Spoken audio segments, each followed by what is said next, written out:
감사합니다. 오늘의 하나님의 말씀을 읽겠습니다. 요한복음 6장 47절에서 50절까지 보겠습니다. 신약성경 154쪽, 개역성경 기준의 154쪽입니다. 요한복음 6장 47절에서 50절까지 보겠습니다. 함께 같이 읽겠습니다. 진실로 진실로 너희에게 이르노니 믿는 자는 영생을 가졌으니 내가 곧 생명의 떡이니라. 너희 조상들은 광야에서 만나를 먹었어도 죽었거니와 이는 하늘에서 내려오는 떡이니 사람으로 하여금 먹고 죽지 아니하게 하는 것이니라. 아멘.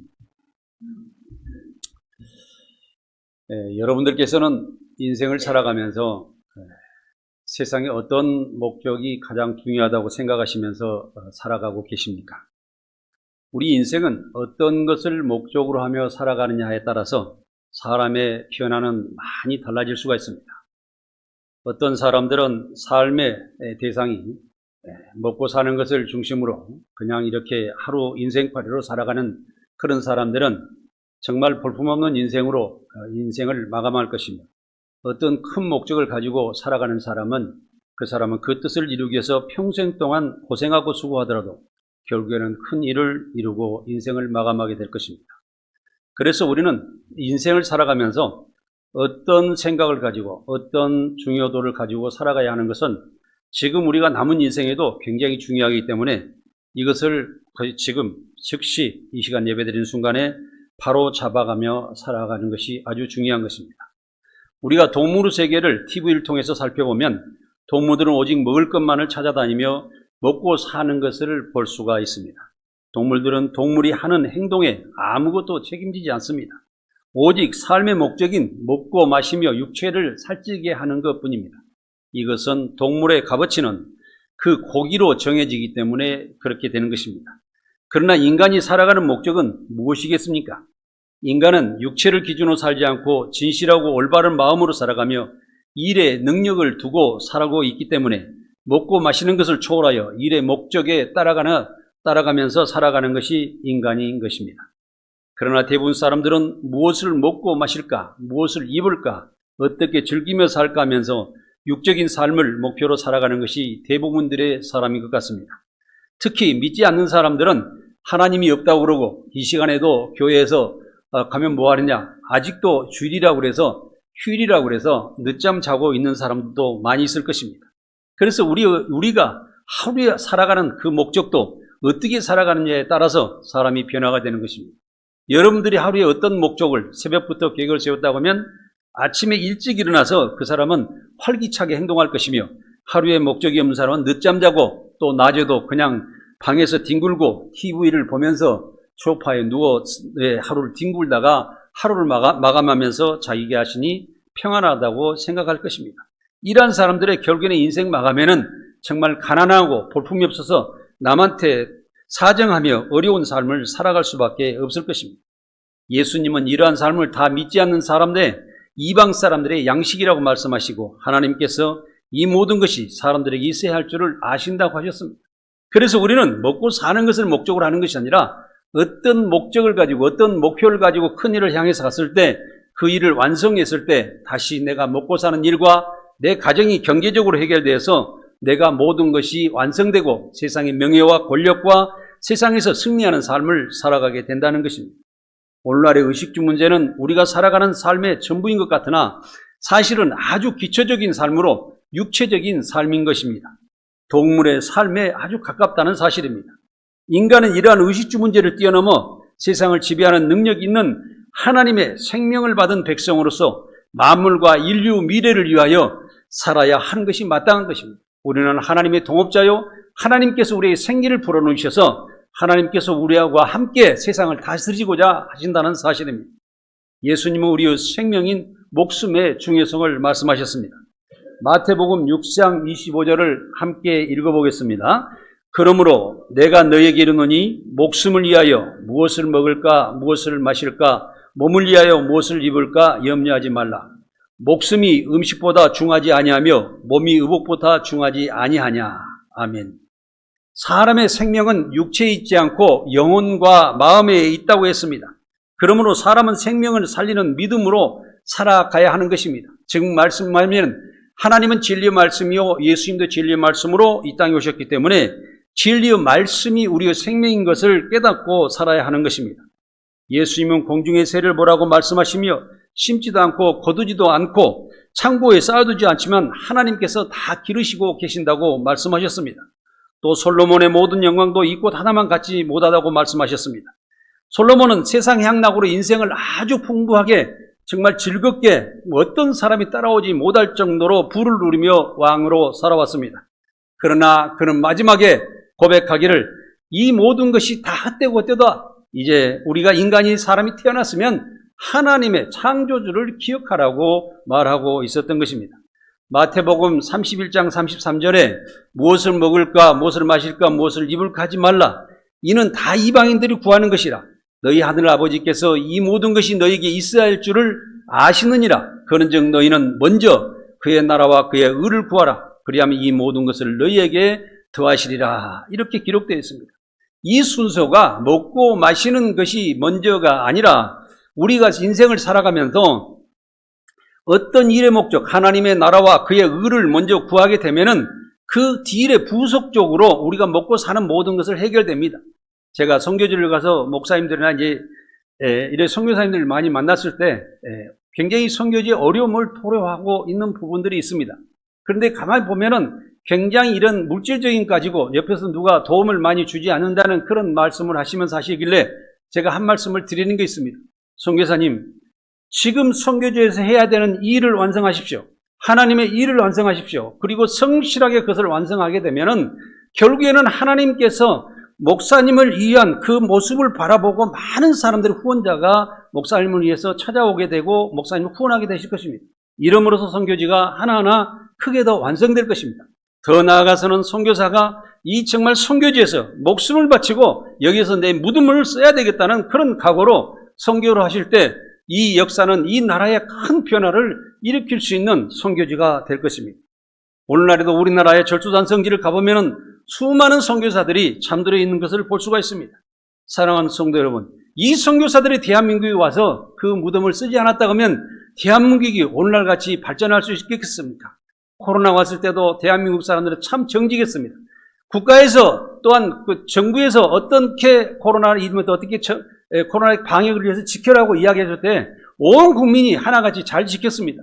이것은 뭐냐면 대한민국 국민들 안에 항상 옳고 그름에 분명한 우리가 관계를 가지고 있는 사람이고 항상 바르게 살아야 되겠다는 의식을 가지고 있었기 때문입니다. 그런 것은 누구에게 주셨냐면 하나님께서 우리에게 복음을 통해서 하나님 말씀을 통해서 수많은 교회가 있으면서 그 교회를 통해서 세상으로 말씀이 흘러나왔기 때문에 저는 가능하다고 생각했습니다. 그래서 하나님 나라 일과 그리고 은을 구하는 사람에게는 먹고 사는 모든 문제가 해결된다는 것입니다. 그래서 먼저는 여러분들께서 믿음으로 살아가십시오. 그리고 하나님의 일을 완성하십시오. 그리고 여러분들 하시는 일을 부지런히 하십시오. 그러시고 먹고 마시는 것은 뒤로 하십시오. 그러시면 여러분들에게 아주 평안하게 살아가게 되실 것입니다. 저 자신의 부족하지만은 인생을 살아오면서 정말 노숙자부터 시작해서 여기까지 왔습니다만은 넉넉하게 살고 있습니다. 걱정 안 해도 됩니다. 왜냐하면 모든 것이 여러 가지 어려움도 지금도 많이 있습니다. 그러나 하나님께서는 그 일을 하나하나 다 해결해 주시고 결국에는 우리가 나아갈 길을 열어주시고 있다는 사실을 저는 알고 있었습니다. 그렇습니다. 믿음이 없는 세상 사람은 먹고 입고 자고 즐기며 사는 것이 목적이 될 수가 있습니다. 그러나 예수 그리스도를 믿고 구원받은 성도는 삶의 목적과 목표가 바뀌어서 하나님 나라의 백성으로서 성도의 인도하심을 성령의 인도하심으로 진실하고 공의로운 삶의 목적과 목표가 있다는 사실입니다. 이것은 목적하는 일은 하나의 완성으로 경제가 해결되고 먹고 사는 일도 해결된다는 것과 같은 것입니다. 그러므로서 우리는 그런 순서를 잘 가지고 내가 어떤 목적을 가지고 살아가야 되는지 우리는 잘 기억해야 됩니다. 우리가 과거에 하나님을 믿지 않을 때는 육신을 위하여 사는 것이 전부였습니다. 그러나 예수님을 믿음으로 우리는 영의 삶을 살아야 하고 또 영이 살았으므로 예수님을 이제는 우리가 구하는 양식도 영의 양식이 되어야 됩니다. 주님을 믿고 우리가 생명이 살았다고 그러면은 과거에 먹고 살고 하는 것을 떠나서 더 큰 목표를 가지고 더 나아가서는 하나님의 나라를 위하여 하나님의 저 천국의 소망을 가지고 살아가는 것이 맞다는 것입니다. 이것은 예수를 믿음으로 새 생명을 얻어 영원한 삶을 살기 위한 것입니다. 그러나 오늘날 성서 신약자들이나 또한 일부 목회자들은 주기도문에 나오는 우리에게 일용할 양식을 주옵시고 하는 기도를 해석하면서 아직도 육적인 양식을 구하는 것이라고 말하고 있는 것을 저는 들었습니다. 이는 성령을 받지 못하여 거듭나지 못한 사람들의 세상 사람들의 지식의 판단으로 해석하는 것을 우리는 알아야 하는 것입니다. 마태복음 6장 9절에 주기도문 앞에 9절을 살펴보면 하늘에 계신 우리 아버지여 이름이 거룩히 여김을 받으시오며 라는 그 말씀은 하나님을 경외하는 마음으로 하나님을 높여드리는 것이며 또한 나라가 임하옵시며 뜻이 하늘에서 이루어진 것 같이 땅에서도 이루어지리다라는 하나님 나라의 하나님의 일이 땅에서도 이루어지기를 원하는 것이라는 것을 우리는 기억해야 됩니다. 다시 말하면 하나님의 우주 질서의 그 창조의 질서대로 땅에서도 공의로운 평화의 질서가 계속 유지되기를 원한다는 사실로 우리는 이 기도문을 해석해야 될 것입니다. 먼저 하나님의 거룩하심을 높여드리며 하나님 나라와 하나님 뜻이 이 땅에서 이루어지기를 원하는 기도였다면 당연히 우리에게 일용할 양식을 주옵시고 하는 기도는 우리가 육적으로 먹고 마시는 것을 구하는 기도가 아니라 하나님 나라 영적인 삶의 일을 구해야 마땅한 것입니다. 하나님 나라 백성이 하늘나라의 양식을 구하지 않고 세상에서 썩어가는 육신의 양식을 구할 수가 있겠습니까? 그렇다고 하면 다시 우리는 하나님께 영적으로 우리가 구원을 받고 거듭난 사람이 다시 세상 육신으로 짐승과 같은 삶으로 돌아가자는 이야기입니까? 이것은 안 되는 것입니다. 우리는 점점 더 하늘나라의 소망을 가지고 저 천국의 소망을 가지고 한 걸음 한 걸음 나아갈 수 있는 한 단 더 전진되는 그런 삶을 살아야 한다는 것입니다. 요한복음 6장 27절에서 29절을 함께 읽겠습니다. 썩을 양식을 위하여 일하지 말고 영생하도록 있는 양식을 위하여 하라. 이 양식은 인자가 너희에게 주리니 인자는 아버지 하나님께서 인치신 자니라. 그들이 묻되 우리가 어떻게 하여야 하나님의 일을 하오리까? 예수께서 대답하여 이르시되 하나님께서 보내신 이를 믿는 것이 하나님의 일이니라 하시니. 아멘. 하나님께서 보내신 이라는 것은 예수 그리스도를 말씀하고 있는 것입니다. 그래서 이 하나님께서 보내신 이를 믿는 것이 하나님의 일이니라. 우리가 예수 그리스도를 믿고 하나님의 진리의 말씀으로 들어가게 되면 그 진리의 말씀이 나를 다시 깨닫게 하고 성령을 받게 하고 거듭나서 하나님의 완전한 백성이 된다는 사실입니다. 우리의 일용할 양식은 영원한 생명을 주시는 예수 그리스도를 믿는 것과 진리의 말씀인 것을 우리는 알아야 합니다. 그러므로 바꾸어 기도하면 일용한 양식은 날마다 예수님을 믿는 믿음을 더욱더 강하게 해주시기를 간절히 원하는 기도와 우리가 믿음 안에서 주님의 일을 하면서 주님을 따라서 믿음으로 살아가는 것입니다. 믿음의 성도들은 세상에서 얼마나 잘 먹고 오래 사는 것이 목적이 아닙니다. 우리가 인생을 살아가면서 살펴보면 우리 예수님께서는 이 공생애에 왜 그렇게 짧은 인생을 사셨을까? 어떤 사람들은 왜 주님을 믿으면서 선교지를 나가서 선교사로 파송되어 오래도록 선교를 해야 되는데 절두산 성지에 가보면 단지 대한민국에 들어오셔서 6개월 동안 계시다가 병들어서 죽은 선교사도 거기에 무덤에 있은 것을 저는 보았습니다. 왜 그렇게 그 귀한 인생을 짧은 인생을 주셨을까요? 우리가 6개월 살든 3년을 살든 평생을 100세까지 잘 먹고 살든 간에 그것이 문제가 아니라 우리는 살아있을 때 우리 어떤 일을 하고 하나님 앞으로 가느냐에 따라서 우리는 저 천국으로 갈 수 있느냐 없느냐가 기로에 선다는 사실입니다. 그래서 믿음은 성도들은 세상에서 얼마나 잘 먹고 오래 사는 것이 목적이 아닌 것입니다. 세상을 살아가면서 착하고 진실하고 의로운 빛의 삶으로 하나님 일을 완성하면서 살아가는 것이 무엇보다도 중요하다는 것입니다. 그러므로 성도의 양식은 예수님을 믿고 예수님 말씀을 실천하는 데 있다는 사실입니다. 요한복음 4장에 예수님께서 유태에서 갈릴리로 가실 때 사마리아 수가라는 동네에 야곱의 우물에 이르러서 사마리아 여인에게 물을 좀 달라고 하신 사실을 아실 것입니다. 사마리아 여인은 당신은 유대인으로서 왜 사마리아 여인에게 물을 달라고 하며 반문하였는데 이유는 유대인이 사마리아 여인과 상종하지 않기 때문에 그렇습니다. 유대인들은 사마리아 사람들의 그 더러운 모습을 보고 하나님을 믿지 않는 그런 사람들하고는 상종하지 않겠다고 생각했지만은 우리 예수님께서는 낮은 곳으로 임하셨고 불쌍한 자와 가난한 자와 병든 자와 긴머거리와 모든 안진병의 이런 사람들의 가난한 자들에게 먼저 찾아오셨기 때문에 또한 죄인들에게 먼저 찾아오시기 때문에 우리는 그 사마리아에게 찾아갔다고 생각했습니다. 제가 교도에서 설교를 하면서 어떤 생각이 불쑥 들었냐면 주님께서는 죄인에게 묶여있는 사람들에게도 오셨다고 그런 말씀이 성경에 기록이 되는데 주님, 왜 이들을 위해서 주님이 오셨나요? 왜 이들을 구원하셨나? 이 사람들은 더 매를 맞고 더 채찍을 가해서 깨달음을 가지고 세상에 나와야 되지 않습니까? 그런데 이 사람들을 불쌍히 여기시며 주님 오셨다는 이야기합니까?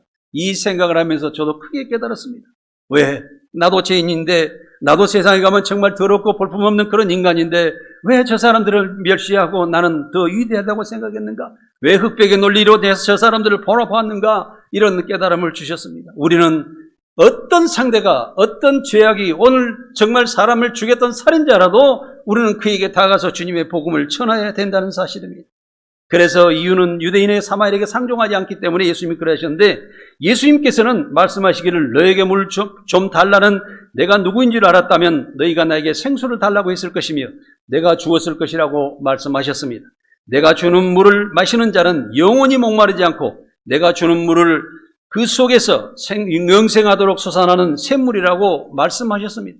그렇습니다. 우리가 물을 마시고 또한 음식을 먹고 하면은 하루 세 때 그 음식을 먹어도 또 저녁 때 배가 고플 때가 있는데 주님께서 주시는 그 생명의 말씀, 진리의 말씀을 먹고 그 진리의 말씀을 깨닫고 은혜 가운데 주님의 사랑 가운데 있을 때는 우리는 너무너무 즐거움을 가지고 세상을 바라볼 때에 풍부하게 된 많은 사람들, 그 많은 사람들, 악한 사람들까지도 내가 불쌍하게 여기고 그들에게 다가가서 그 사람을 인도하여서 하나님께로 인도하여 그 사람들이 생명의 삶을 살도록 우리는 도와주고 싶은 마음이 샘처럼 솟아난다는 사실입니다.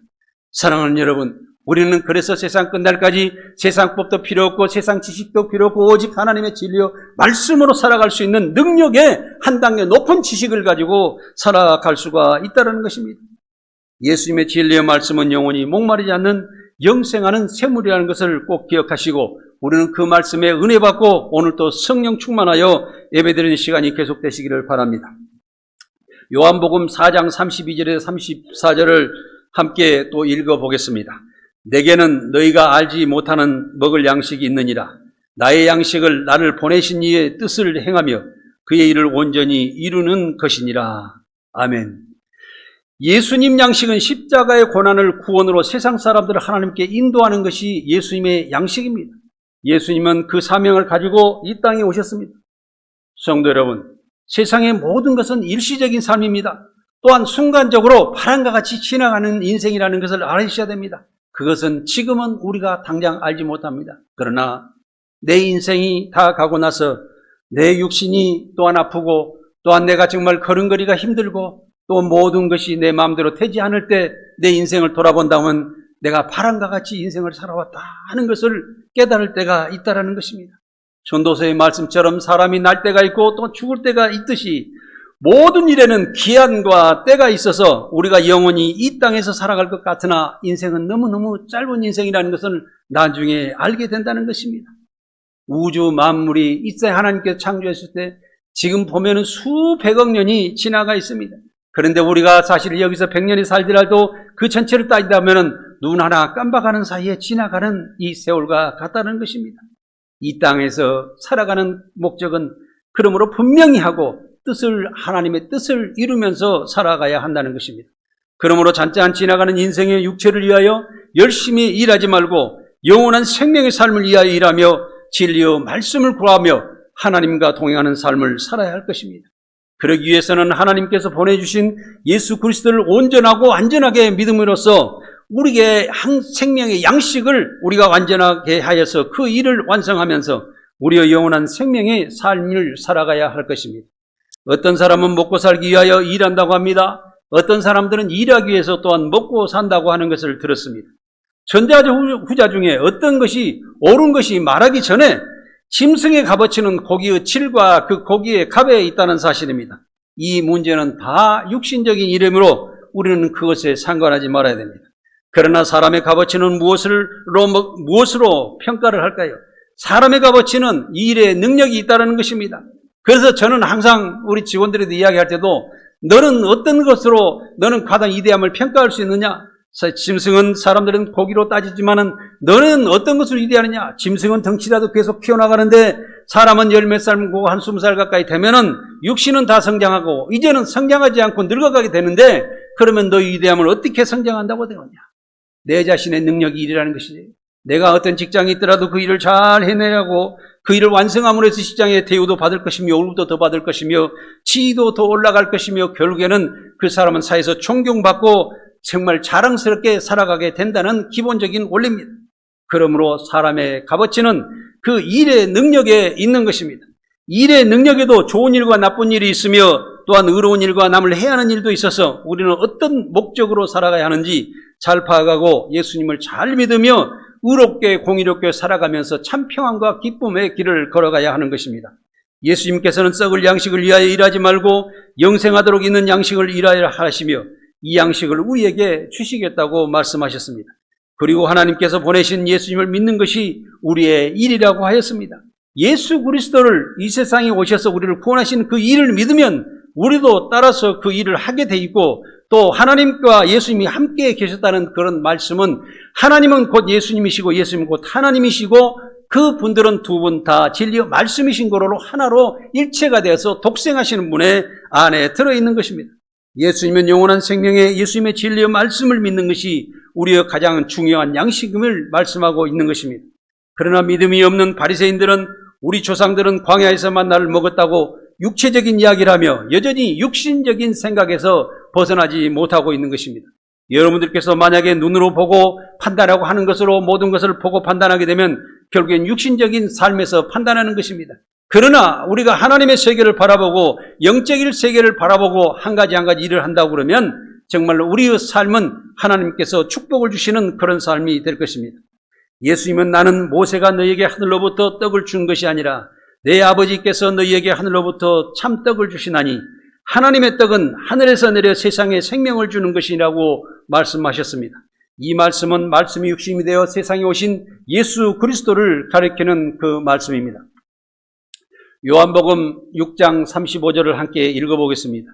예수님은 나는 생명의 떡이니 내게 오는 자는 결코 줄이지 아니할 터이요 나를 믿는 자는 영원히 목마르지 아니하리라. 아멘. 이 말씀은 예수님을 믿고 진리의 말씀 안에서 영원한 은혜로 사는 것을 말씀하고 있습니다. 믿음의 성도들은 성령의 인도하심으로 하나님의 사랑과 은혜 아래서 평안과 기쁨으로 살아가게 됩니다. 요한복음 6장 38절에서 40절을 또 읽어보겠습니다. 내가 하늘에서 내려온 것은 내 뜻을 행하려 함이 아니요 나를 보내신 이의 뜻을 행하려 함이니라. 나를 보내신 이의 뜻은 내게 주신 자 중에 내가 하나도 잃어버리지 아니하고 마지막 날에 다시 살리는 이것이니라. 내 아버지의 뜻은 아들을 보고 믿는 자마다 영생을 얻는 이것이니 마지막 날에 내가 이를 다시 살리라 하시니라. 여기에서 마지막 날이라는 것은 혹시 여러분들께서 재림을 생각해 보실 수가 있을 수가 있습니다. 그러나 예수님께서는 마지막 날이라고 말씀하신 것은 십자가에서 드릴 때 예수 그리스도가 이 땅에 오셔서 우리를 죄에서 살리시기 위하여 십자가에서 죽으심으로 우리를 구원하셨다는 그 사실을 우리가 느끼는 그 날에 우리를 다시 살려서 새 생명을 얻게 한다는 사실입니다. 하나님은 그리스도를 세상에 보내셔서 육적인 세상을 영적인 세상으로 바꾸어 그리스도의 십자가 구원을 믿는 자마다 모두 성령을 받고 새 생명을 얻게 하시는 것입니다. 요한복음 6장 47절에 또 57절을 여러분 안 읽으시는데 같이 큰 소리 읽어보겠습니다. 진실로 진실로 너에게 이르노니 믿는 자는 영생을 가졌으니 내가 곧 생명의 떡이니라. 너희 조상들은 광야에서 만나를 먹었어도 죽었거니와 이는 하늘에서 내려온 떡이니 사람으로 하여금 먹고 죽지 아니하게 하는 것이니라. 아멘. 예수 그리스도를 믿는 자마다 죽지 않고 영생을 얻게 하시는 것이 하나님의 뜻이고 하나님의 목적이며 예수님께서 또 세상에 사시는 일입니다. 51절에 나는 하늘에서 내려온 살아있는 떡이니 사람이 이 떡을 먹으면 영생하리라. 내가 줄 떡은 곧 세상의 생명을 위한 내 살이니라 하시니라. 누구든지 예수를 믿게 되면 새 생명으로 살아간다는 사실입니다. 그러나 유대인들은 다투면서 속삭이기 시작했습니다. 사람이 어떻게 자기의 살을 우리에게 주게 먹게 한다는 말입니까? 옛날 말에 우리가 식인종이 되라는 말인가 이런 생각을 우리가 생각나게 하는 것입니다. 이 말 예수님께서 말씀하시는 것은 말도 안 되는 그 말씀에 도무지 사람들은 이해하지 못했다는 사실입니다. 또 여기에서 예수님은 한 발 더 나아가 자신의 피까지 마시라고 하였습니다. 피를 마시는 것은 어떻게 보면 드라큘라라 하는 이것인데 도대체 예수님은 무슨 말씀을 하고 계시는가? 도무지 사람들은 이해를 할 수가 없었던 것입니다. 그렇습니다. 하늘나라의 생명의 말씀은 성령을 받지 않으면은 그 말씀을 읽고 해석하지도 못하고 그 하나님의 말씀을 계속 뜻을 받아들여 내가 은혜 가운데 살 수도 없는 것입니다. 육적인 생각으로는 하나님의 말씀을 깨닫지 못한다는 사실입니다. 그러나 예수님은 이해 못하는 군중들을 향해 계속 말씀을 하십니다. 요한복음 6장 53절에 예수께서 이르시되 내가 진실로 진실로 너희에게 이르노니 인자의 살을 먹지 아니하고 인자의 피를 마시지 아니하면 너희 속에 생명이 없느니라. 내 살을 먹고 내 피를 마시는 자는 영생을 가졌고 마지막 날에 내가 그를 다시 살리리니 내 살은 참된 양식이요 내 피는 참된 음료로다. 아멘. 이 말씀은 주님께서 십자가 고난의 죽음을 통해 우리를 구원하신 사실을 그 고난을 내 뼈의 사의 마음으로 기억하면서 그 고통스러운 생각을 해보면서 주님을 믿을 때 우리가 죄를 회개하고 확실하고 진실한 믿음 가운데 들어가며 완전한 믿음으로 영생을 얻을 수 있다는 사실입니다. 우리가 그냥 기도를 하고 예배를 드린다고 그래서 여러분 세상에 나아가서 죄가 안 지어집니까? 또 실수하고 나도 모르는 사이에 잘못을 저지르고 살아가는 것은 인간의 모든 사람들에게 구원받은 사람이나 안 받은 사람 공통점입니다. 조금 더 예수 그리스도를 믿고 살아가는 사람들은 그것을 덜할 뿐이지 절대적으로 그럴 죄가 없다고 인정할 수가 없는 것이 우리의 인간의 삶인 것입니다. 그것은 우리가 육체를 가지고 있기 때문에 또 우리가 세상에 더러운 세상에 죄악 가운데 세상 살고 있기 때문에 이것은 진흙밭에 걸어다니면서 신발에 진흙이 묻지 않기를 원하는 그런 생각과 같은 것입니다. 그렇기 때문에 우리는 절대적으로 전체가 깨끗해질 수가 없습니다. 사랑하는 성도 여러분, 우리 주 예수 그리스도의 피를 마시십시오. 그의 살을 찢기고 고통스러운 그 살을 먹는 건 그런 느낌을 가지고 우리가 살아갈 때 죄에서 떠날 수가 있습니다. 절대로 내가 이렇게 살아서는 안 되겠다는 그 방패막이를 우리 안에서 할 수가 있다라는 것입니다. 우리는 항상 주님의 말씀을 생각하면서 살아야 됩니다. 또 56절에서 58절에 내 살을 먹고 내 피를 마시는 자는 내 안에 거하고 나도 그의 안에 거하나니 살아계신 아버지께서 나를 보내시며 내가 아버지로 말미암아 사는 것 같이 나를 먹는 그 사람도 나로 말미암아 살리라. 이것은 하늘에서 내려온 떡이니 조상들이 먹고도 죽은 것 같지 죽은 그것과 같지 아니하며 이 떡을 먹는 자는 영원히 살리라. 그렇습니다. 영원히 사는 것. 영원히 살리라. 여기서 우리가 포인트를 맞춰놓고 다시 십자가를 바라보십시오. 십자가를 기억하고 그 고통스러운 모든 것을 주님의 골고다 언덕을 올라가면서 한 걸음 한 걸음 올라가면서 그 정말 고통스러워서 십자가를 다치지 못하고 그 언덕을 올라가는 그 순간에 다 올라가서 손과 발에 십자가의 못을 받고 가슴에 창을 찌르며 머리에는 가슴이 몰려가는 씌우시고 그 신 포도주를 입에 머물게 하는 그 고통 속에서 엘리 라마 사막다니 하는 주님을 기억하셔야 된다는 사실입니다. 이 기억 속에서 우리는 죄에서 떠날 수가 있고 새로운 미래로 나아갈 수가 있는 것입니다. 십자가의 고통을 내 고통으로 받아들이고 회개하면서 영원한 생명으로 살아가는 성도 여러분들이 되시기 바랍니다. 고난의 십자가 믿음은 죄에서 떠나게 합니다. 남을 용서하고 이웃을 사랑하게 하는 것입니다. 또한 복음을 전하며 하나님께 감사하며 하나님께 영광 돌리며 위대한 삶을 살아갈 수가 있게 되는 것입니다. 이 말씀은 예수님께서 가버나움 회당에서 가르치실 때 말씀하신 사실입니다. 제자들 중에서도 여럿이 말씀을 듣고도 이 말씀이 참으로 어렵다고 하였습니다. 누가 이 말씀을 듣고 이해하겠느냐 하면서 수군거리고 있을 때 예수님은 그러면 너희는 인자가 이전에 왔던 곳 다시 하늘나라로 가는 것을 본다면 네가 어떻게 하겠느냐고 증명하시는 말씀을 합니다. 그리고 다시 결정적인 말씀을 하십니다. 요한복음 6장 63절을 함께 같이 읽겠습니다. 살리는 것은 영이니 영은 무익하니라. 내가 너희에게 이른 말은 영이요 생명이라. 아멘. 다시 따라서 한번 읽겠습니다. 살리는 것은 영이니 육은 무익하니라. 내가 너희에게 이른 말은 영이요 생명이라. 이 말씀을 꼭 기억하시고 가슴에 담고 살아가시기 바랍니다. 여러분들은 세상에서 살아가지만 영의 사람들입니다. 영으로 구원받은 자들입니다. 그렇기 때문에 세상은 분리되어 살아야 됩니다. 세상 사람들과 똑같이 살아가면 안 된다는 사실입니다. 세상 어떤 사람들이 자기가 꼬임을 가지고 어떤 나쁜 길로 또한 어떤 유혹을 가질지라도 우리는 끌어낼 수 있는 능력 있는 삶을 살아가야 한다는 것입니다. 그것을 끊어내지 못하고 옆에서 유혹했을 때 남과 잘못된 돈거래를 해서 잘못된 그 사람들의, 지난번에 난 말씀드렸지 않습니까? 어떤 목사님이 그 투자를 해서 어떤 그것에 가서 이자를 20% 30% 두세 달 동안 주니까 부모님 돈이고 인적 돈이고 다 꼬닥꼬닥 들었는데 하루아침에 다 도망가서 결국에는 그 부모님이 견디지 못하고 모든 집안들을 다 망쳐놓은 자식의 목사 때문에 세상을 마감했던 사실이 있습니다. 사랑하는 여러분, 우리는 정신을 차려야 됩니다. 정신을 바짝 차리고 하나님 말씀으로 무장하여서 세상을 물리치고 그것들을 당당히 해치우면서 살아가야 한다는 것입니다. 사랑하는 여러분, 항상 우리가 어떤 일을 당했을 때 이것이 옳은 길인지 잘못된 길인지 항상 하나님 말씀을 기준으로 거울 삼아 판단할 수 있는 능력을 가지고 살아가야 하실 줄 믿습니다. 그래서 제가 우리 교회가 왜 오직 말씀 교회인지 아십니까? 이 말씀 때문에 그렇습니다. 오직 우리가 말씀을 붙잡지 않고 그 말씀으로 우리가 거듭나지 않고 깨닫지 않으면은 이 신앙의 모든 것은 망가진다는 것입니다. 말씀을 통해서 기도를 하고 말씀을 통해서 찬양을 하고 말씀을 통해서 내가 살아가야 하는 것입니다. 그렇기 때문에 꼭 말씀을 중심으로 여러분들 계속 그 말씀을 읽고 또 묵상하며 살아가셔야 한다는 것입니다.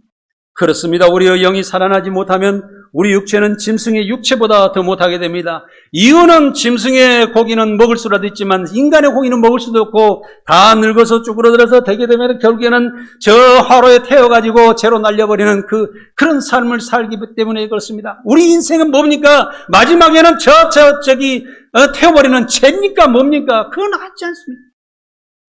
우리의 몸은 다시 흙으로 돌아갈지라도 우리 영혼은 하나님께 들림을 받아서 저 천국으로 나아가야 될 줄 믿습니다. 사랑하는 성도 여러분, 성령을 받으세요. 거듭나시기 바랍니다. 그래야 내 영이 살아나고 내 교회가 살아나고 내 집이 살아나고 내가 관계하는 모든 주변 사람들이 살아나는 게 아니겠습니까? 사랑하는 성도 여러분, 이기시길 바랍니다. 세상을 이기시기 바랍니다. 우리가 항상 그 예수님께서 그 많은 수천 명, 수만 명을 군중들을 갖고 다 이렇게 내놔서 이 말씀을 하셨을 때 모든 사람들이 다 떠났습니다. 그 다음에는 제자들만 남아 있었습니다.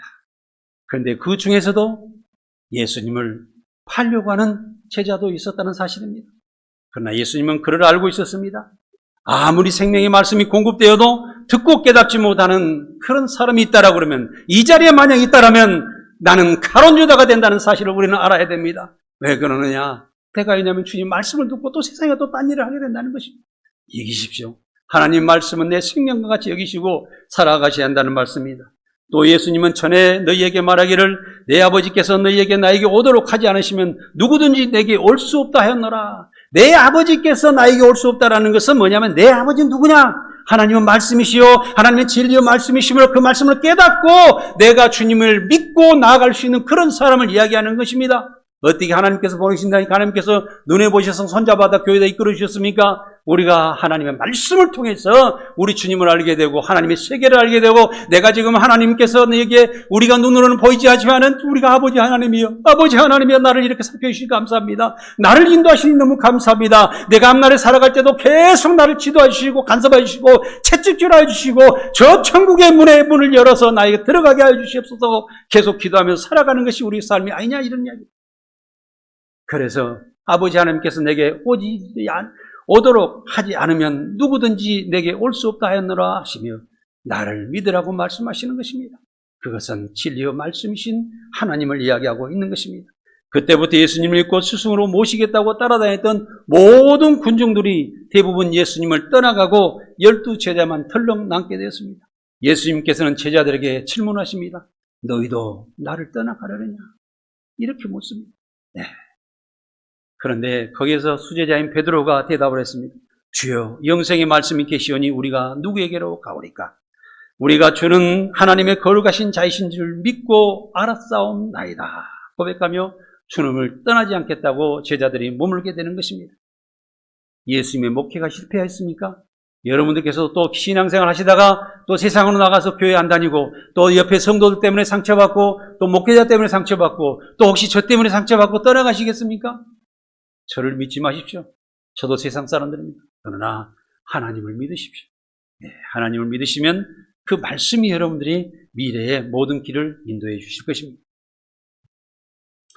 예수님의 목회는 실패할 것 같지만은 또 그것도 모자라서 가론유다는 예수님을 다시 팔려고 했습니다만은 우리는 하나님의 말씀을 중요한 생각하고 하나님께로 나아가야 됩니다. 하나님의 진리의 말씀은 세상 사람들이 믿든지 믿지 않든지 선포되어 세상에 생명을 주어야 합니다. 또 우리는 그 복음을 전해서 동의를 얻든지 안 했든지 우리는 세상 사람들에게 말씀을 전해야 되고 그 사람들을 구원해야 되는 의무를 있다는 사실입니다. 베드로 고백처럼 주님의 영생의 말씀이 보이신 곳에 우리도 있어야 하는 것입니다. 진리의 말씀 안에 우리가 살아가는 거처가 있다는 사실을 깨닫고 진리 안에서 자유함을 누리시며 행복하게 살아가시는 오직 말씀 교회 성도 여러분들이 다 되시기를 바랍니다. 사랑하는 성도 여러분, 예수님을 믿고 진리의 말씀을 따르는 것이 영원한 생명의 양식인 것입니다. 오늘도 변함없는 신앙으로 세상을 이기며 정복하며 복음으로 살아가는 성도 여러분에게 생명의 면류관을 주님께서 주실 것을 믿고 계속 나아가시기를 간절히 원합니다. 기도하겠습니다.